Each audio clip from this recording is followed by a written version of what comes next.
Moving on to the legislation tonight.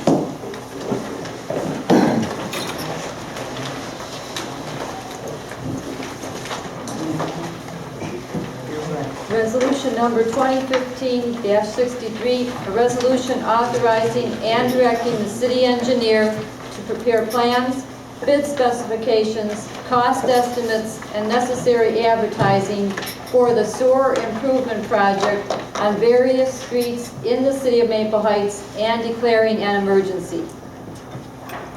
May I have a motion to suspend the rules and place this resolution on its third reading? So moved. Second. Is there any discussion? Would you call the roll to suspend, please? Agee, Yes. Adams, Yes. Jones, Yes. Sepharadi, Yes. Jackson, Yes. Brownlee, Yes. Trojansky. Yes. May I have a motion for adoption? Second. Is there any further discussion? Call the roll for adoption, please. Agee, Yes. Adams, Yes. Jones, Yes. Sepharadi, Yes. Jackson, Yes. Brownlee, Yes. Trojansky. Yes. Passed by the vote 6-0. 7-0, I'm sorry.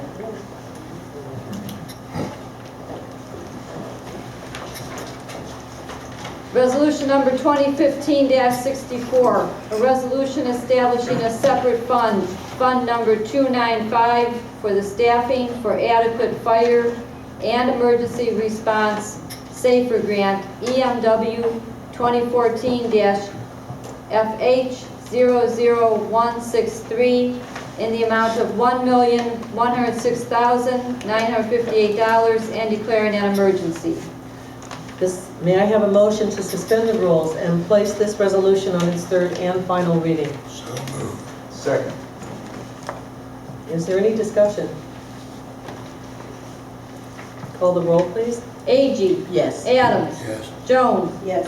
Sepharadi, Yes. Jackson, Yes. Brownlee, Yes. Trojansky. Yes. May I have a motion to adopt? So moved. And second? Second. Thank you. Is there any discussion? Call the roll for adoption, please. Agee, Yes. Adams, Yes. Jones, Yes. Sepharadi, Yes. Jackson, Yes. Brownlee, Yes. Trojansky. Yes. Passed by the vote 7-0.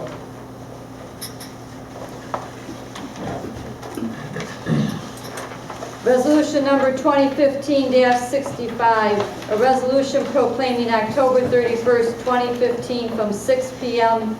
to 8 p.m. as Halloween observance in the city of Maple Heights and declaring an emergency. May I have a motion to suspend the rules and place this resolution on its third and final reading? So moved. Second, please. Second. Thank you. Is there any discussion? Call the roll to suspend, please. Agee, Yes. Adams, Yes. Jones, Yes. Sepharadi, Yes. Jackson, Yes. Brownlee, Yes. Trojansky. Yes. May I have a motion for adoption? Second. Is there any discussion?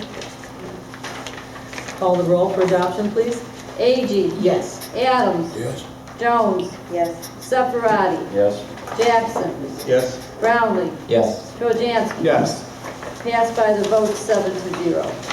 Would you turn to your expenditures over $1,000, please? That would be 215-70 to 215-82. Do we have any concerns or questions?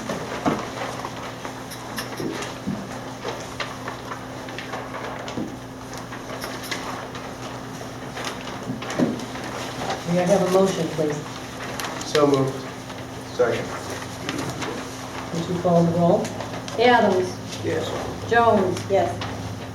Sepharadi, Yes. Jackson, Yes. Brownlee, Yes. Trojansky. Yes. Agee. Yes. Thank you, Council.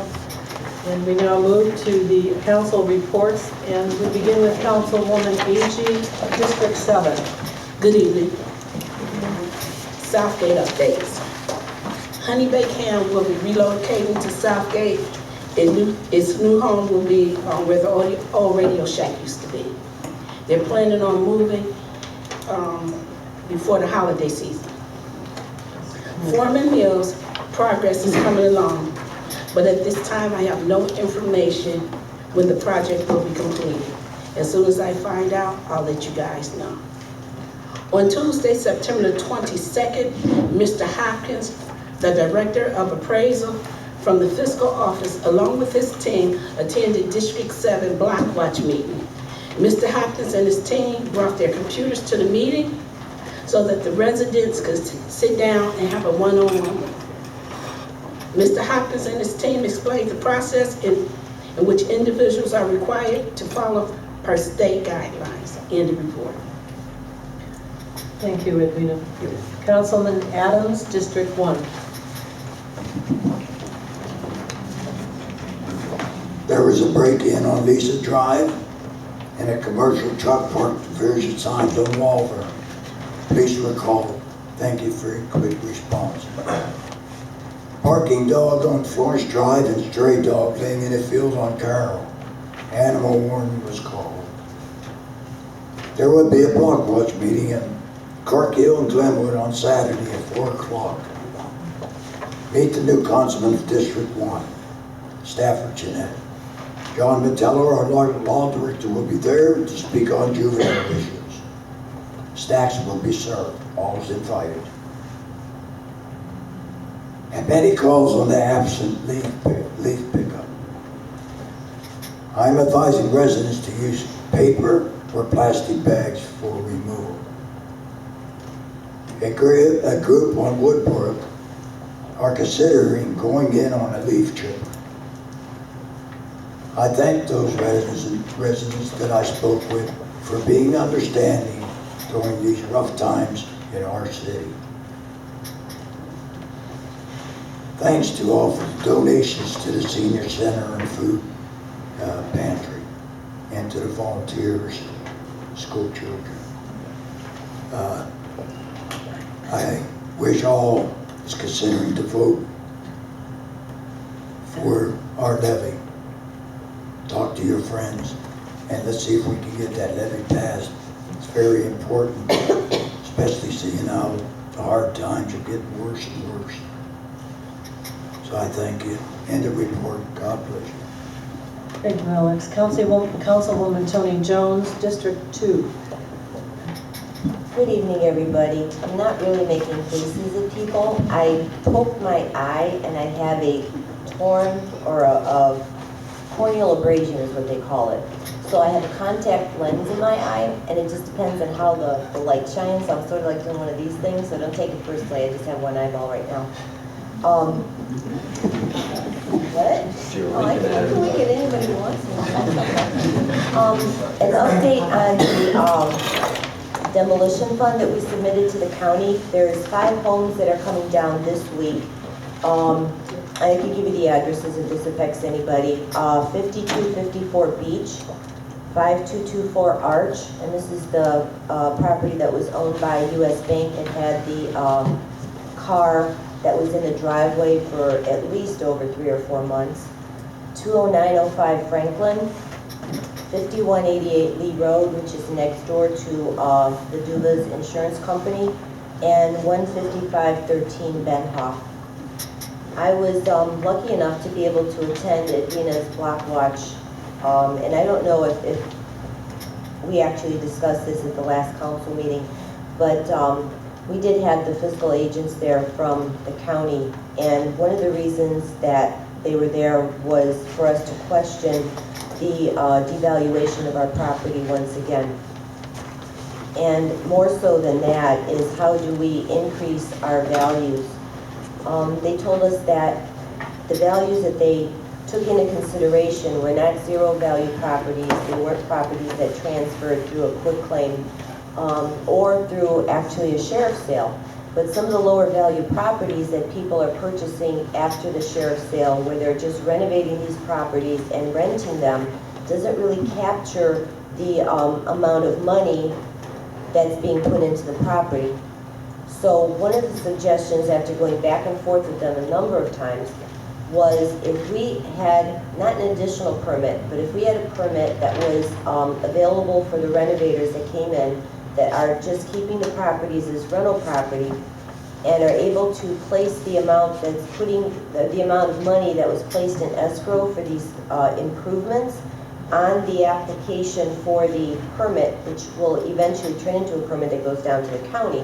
The county would not take that amount dollar for dollar, but they'd actually see what the improvements are. But more so than that, they also need them detailed. They said that things that raise the values in any municipality isn't the normal maintenance items that we normally do, like putting on a roof or putting siding up. Most of it is renovation that we do to our kitchens and putting in a new bathroom and things that really upgrade. And I think a lot of the properties right now that are vacant, that are being purchased by investors, are needing to do a lot of that because some of the homes, the interiors are destroyed. So if we could capture some of that and use that maybe just as a little pilot project over the next 3 years, and hopefully, I think a victory would be for us to at least keep our property values as a status quo and not to have them go down. The epiphany would be if we would actually be able to have them raised, but if we could at least maintain our values over the next couple of years, I think we'll be heading down the right track. And that's just my opinion. And be safe for Halloween. If you have any extra candy, I live on James. I like Kit Kats. And thank you very much. Councilwoman Sephardi. Thank you, Johnny. Thank you, Johnny. Councilman Sephardi, District 3. She's a hard act to follow. 8 years and she still can't get it right, ladies and gentlemen. Kind of used to it after a while. It's hard to Between that and people follow. trying to pronounce my last name, what are you gonna do? You know, Well, I love no big that, deal. Dave. I've been forward. I'll wink at you. Okay. Thank you, Madam Chair. I wanted to start off tonight by referencing an article in the Neighborhood News last week about a city, I think it was Bedford or Bedford Heights, that switched their trash contractors. I'm kind of imploring residents and council to reference this article next year when the trash contract is up. The reason why is because the city switched, not necessarily the trash contractors, but they supplied the barrels or trash containers, and I believe that would have a big advantage to a lot of the issues going on, because this past year, I would say that trash on the streets, trash out on the curb is one of the top-ranking complaints this year. In the last 8 years, this is probably the busiest year of that type of complaint. So when that time comes, I would like people to reference that article so they can see how they've adapted, they've changed, and they've advanced this process of the trash collection, and hopefully in the end it'll alleviate some of the problems and the view that people have and perspective of people have inside of our city. The second thing was I wanted to thank all the people who are working to continue with the demos in this area. The addresses that Ms. Jones just read off were, 2 of them are in District 3. There are several that are in the works, and residents are very happy to see these homes come down. So I support them, and with at the county land bank, with the building department, and everybody that's involved, we need to keep this up so we could address these issues and bring those homes down. Lastly, on a sad note, many of you may not know this, but longtime councilman Frank Artino just recently passed away. He was District 3 councilman for, I would say, close to, if I remember correctly, 18 years. I ran against him twice. I lost twice. I learned a good lesson that your vote counts, because in those 2 losses, I think one was 11 votes and one was 3 votes. So you can make a difference. But besides the politics, after everything is done, you learn to meet the people behind it. The politics drives wedges. And I got to know Frank over the years, I know he was the best friend of Jeff Lansky, Mayor Lansky, and a lot of people in City Hall and residents really appreciated him. They loved him for the work he did, the respect he had for everybody. And you know what, he was a class act, he was a good teacher, he touched a lot of students, he was a good father, and you know, I could sit here and go on and on about him because you know, he was a good person and he will be missed. And I just wanted to say those words because you know, we were on opposite ends of the table in politics, but in the end, we were acquaintances. We weren't the best of friends, but we respected each other. And I thank him for all the help he gave us through the years and his service for Maple Heights and everybody else. Thank you. And the report. Thank you, Anthony. That was a nice tribute. Councilman Jackson, District 4.